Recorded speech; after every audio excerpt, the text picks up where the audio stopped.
సౌందర్యలహరిలో 11వ శ్లోకం. ఈ శ్లోకంలో ఆదిశంకరాచార్యుల వారు అమ్మవారి శ్రీచక్ర రూపం గురించి వర్ణించారు.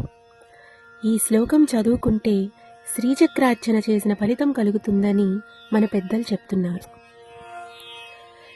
చతుర్భిః శ్రీకంఠై శివయువతిభిః పంచభిరపి ప్రభిన్నాభిః శంభోర్నవభిరపి మూల ప్రకృతిభిః చతుశ్చత్వారింశద్వసుతలకళాశ్రత్రివలయా త్రిరేఖాభిः సాధం తవ శరణకోణాః పరిణతాః.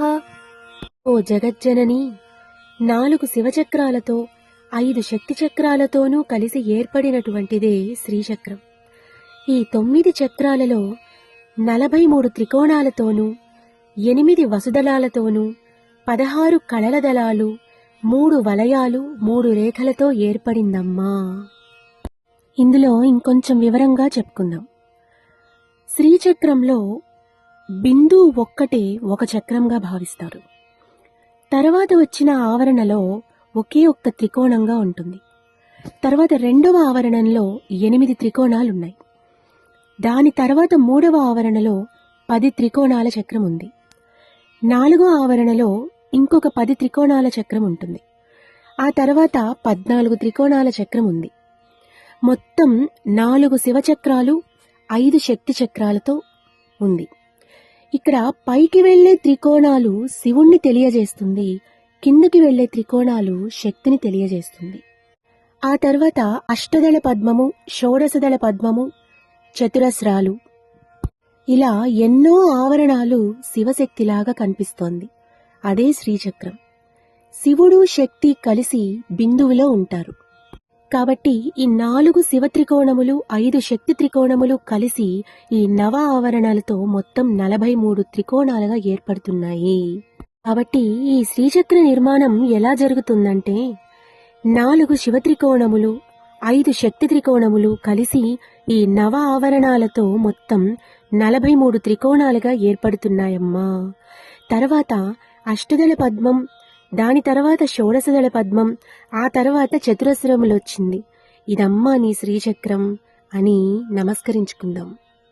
ఈ శ్రీచక్రం అమ్మవారి యొక్క అధిష్టానం అనే విషయం ఎంత పరమ యథార్థమో, అది ఎలా సైంటిఫిక్ గా కూడా ప్రూవ్ అయిందో ఒక ఇన్సిడెంట్తో చెప్తున్నారు. అదేంటంటే, ఒకసారి కెనడాలో ఒక ఇండియన్ సైంటిస్ట్ టోనోస్కోప్ అనే డివైస్తో ఒక విషయాన్ని కనుగొన్నారు. లలితా సహస్రనామాలు చదువుతున్నప్పుడు ఆ శబ్ద ప్రకంపనలకి ఒక ఆకృతి తయారైందట. దాన్ని ప్రింటౌట్ తీశాక వారికి కనిపించింది ఏంటంటే శ్రీచక్రం కనిపించిందట. ఆ శ్రీచక్రంలోనే మరొక విషయం వాళ్ళు కనుగొన్నది ఏంటంటే ఒక ఆకారంలాగా తయారైందట. అవి త్రికోణాల మీద త్రికోణాలు అన్నీ కలిసిపోయి ఒక ఆకారం ఏర్పడింది. ఆ మొత్తం లలిత సహస్రనామాలు శ్రీచక్రాన్ని ధరిస్తే ఆ శ్రీచక్రంలో ఉన్న కోణాలు అన్నీ కలిసి ఒక అద్భుతమైన రూపంలాగా కనిపించిందిట. ఆ రూపం ఏంటంటే చెరకు విల్లు, పూల బాణాలు, పాశాంకుశములు పట్టుకుని లలితాదేవి రూపం కనిపించిందట.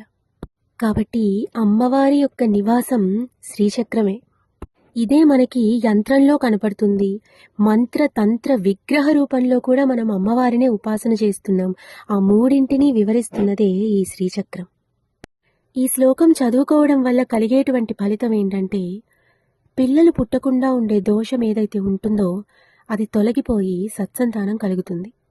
ఎలాంటి ప్రారబ్ధ దోషం లేనివారు చక్కటి భవిష్యత్తు కలిగే సంతానం ఉంటుంది. అలాగే ఈ శ్లోకంలో శ్రీం అన్న బీజాక్షర యంత్రం కనిపిస్తుంది. శ్రీమాత్రే నమః.